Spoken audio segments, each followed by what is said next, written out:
नमस्कार दोस्तों, स्वागत है आपका अपना क्लास मैजिकल क्लास 2.0 में। तो फ्रेंड्स, आज पढ़ेंगे हमारी पृथ्वी के बारे में। जो हमारा अर्थ है इसके बारे में theory plus previous year question कराया जा चुका है। यदि आपने इसके बारे में नहीं देखा तो जाके प्लेलिस्ट में देख सकते हैं। आज इसी से रिलेटेड लगभग 30 plus most VBI MCQ question को कवर करेंगे। तो चलिए क्लास की शुरुआत करते हैं। पहला प्रश्न है, सौरमंडल का वह कौन सा ग्रह है जिस पर जीवन संभव है? बताइए, सौरमंडल का वह कौन सा ग्रह है जिस पर जीवन संभव है? तो वह है हमारा पृथ्वी, ऑप्शन डी। क्वेश्चन नंबर 2, पृथ्वी की उत्पत्ति कितने वर्ष पूर्व हुई है? जो हमारी पृथ्वी है तो इसकी उत्पत्ति कितने वर्ष पूर्व हुई थी? तो वह है ऑप्शन बी, 4.5 अरब वर्ष पूर्व। क्वेश्चन नंबर 3, ब्लू प्लैनेट यानी कि नीला ग्रह उपनाम से किस ग्रह को जाना जाता है? तो ऑप्शन डी, पृथ्वी को ब्लू प्लैनेट कहा जाता है। क्वेश्चन नंबर 4, पृथ्वी को नीला ग्रह क्यों कहा जाता है? जो हमारी पृथ्वी है तो इसे नीला ग्रह, जो कि ऑप्शन सी अत्यधिक जल के कारण कहा जाता है। क्वेश्चन नंबर 5, पृथ्वी पर कितना प्रतिशत भाग पर जल स्थित है?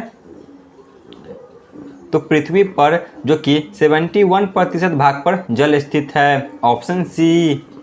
क्वेश्चन नंबर 6, पृथ्वी पर कितना प्रतिशत भाग पर स्थल मौजूद है? तो पृथ्वी पर 29% भाग पर जो कि स्थल मौजूद है। क्वेश्चन नंबर 7, पृथ्वी अपनी अक्ष पर कितना डिग्री झुकी हुई है? जो हमारी पृथ्वी है तो यह अपने अक्ष पर कितना डिग्री झुकी हुई है? तो ऑप्शन डी, 23.5 डिग्री यह अपने अक्ष पर झुकी हुई है। क्वेश्चन नंबर 8, पृथ्वी का विषुवतीय व्यास कितना है?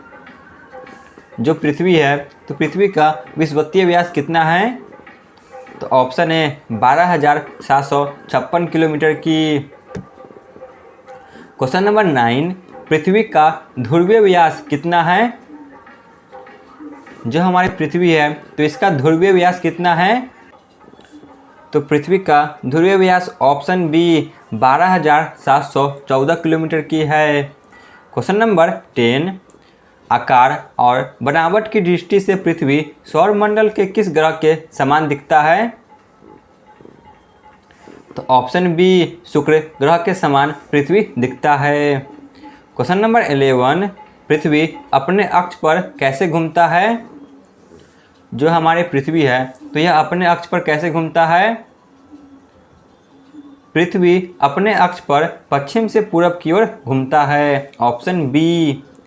क्वेश्चन नंबर 12, पृथ्वी अपने अक्ष पर कितने घंटे में एक चक्कर पूरी लगाती है? तो पृथ्वी अपने अक्ष पर जो कि 24 घंटे में एक चक्कर पूरी करती है। क्वेश्चन नंबर 13, पृथ्वी सूर्य की परिक्रमा करने में कितना समय लगाती है? जो पृथ्वी है तो यह सूर्य की परिक्रमा करने में कितना समय लगाती है? तो ऑप्शन सी, 365 दिनों का समय लगाती है। क्वेश्चन नंबर 14, लीप ईयर कितने वर्षों बाद आती है? जो लीप ईयर होती है तो यह कितने वर्षों बाद आती है? तो यह प्रत्येक 4 वर्षों बाद आती है, ठीक है ना। जो पृथ्वी है यह सूर्य की परिक्रमा करने में 365 दिन और अतिरिक्त 6 घंटे लगाते हैं। जो यह 6 घंटे है यही 4 वर्षों में 24 घंटे आते हैं, यानी कि एक दिन, ठीक है ना। तो प्रत्येक 4 वर्ष में जो कि लीप ईयर आते हैं, जिसमें साल में 366 दिन हो जाती है। क्वेश्चन नंबर 15, पृथ्वी पर सबसे लंबा दिन कब होती है?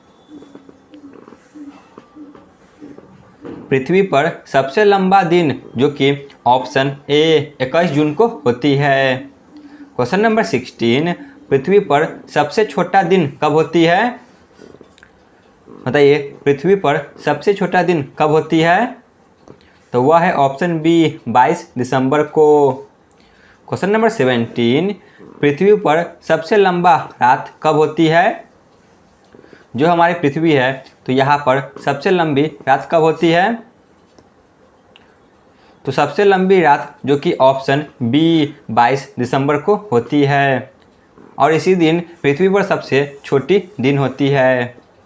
क्वेश्चन नंबर 18, पृथ्वी पर कब दिन और रात दोनों बराबर होते हैं? तो वह है ऑप्शन सी, यह दोनों, यानी कि 21 मार्च और 23 सितंबर को।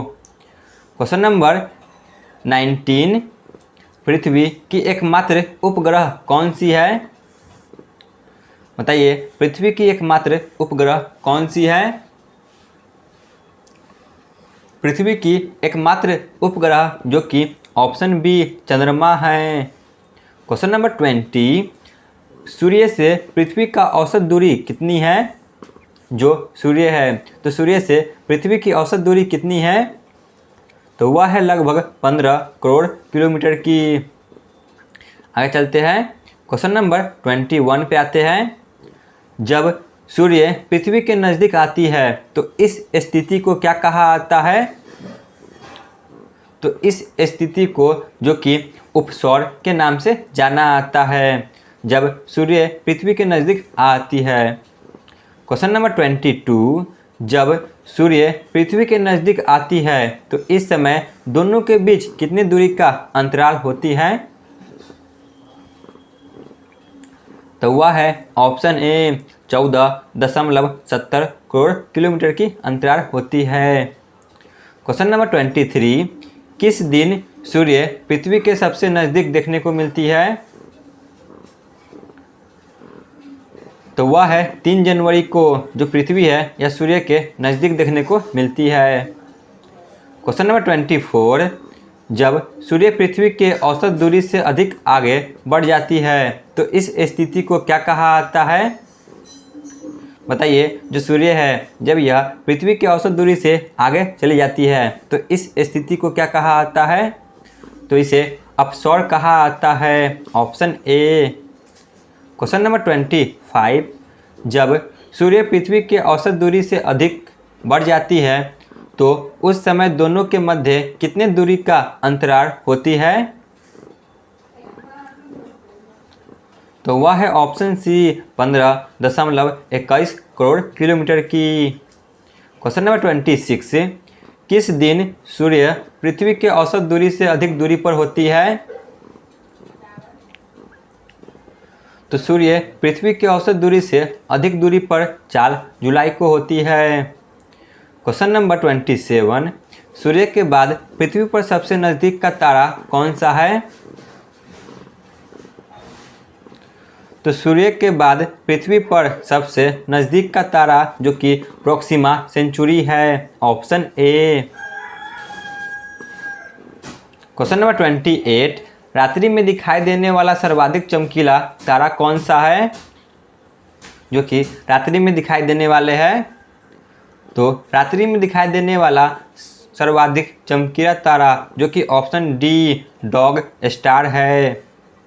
क्वेश्चन नंबर 29, चंद्रमा पृथ्वी की एक परिक्रमा करने में कितना समय लगाती है? जो चंद्रमा है तो यह पृथ्वी की एक परिक्रमा करने में कितना समय लगाती है? तो इसे एक प्रक्रिया करने में 27 दिन और 8 घंटे का समय लगती है, यानी कि ऑप्शन ए। क्वेश्चन नंबर 30 पे आते हैं, जो कि आज के क्लास का अंतिम प्रश्न है। चंद्रमा पर पहुंचने वाले प्रथम व्यक्ति कौन थे? चंद्रमा पर पहुंचने वाले प्रथम व्यक्ति जो कि नील आर्मस्ट्रांग थे, ऑप्शन ए, जो कि 1969 ईस्वी में चंद्रमा पर पहुंचे थे। तो यहाँ पे हमारा क्लास समाप्त होती है। आप लोग कमेंट में जरूर बताएं कि आपको यह क्लास कैसी लगी। धन्यवाद।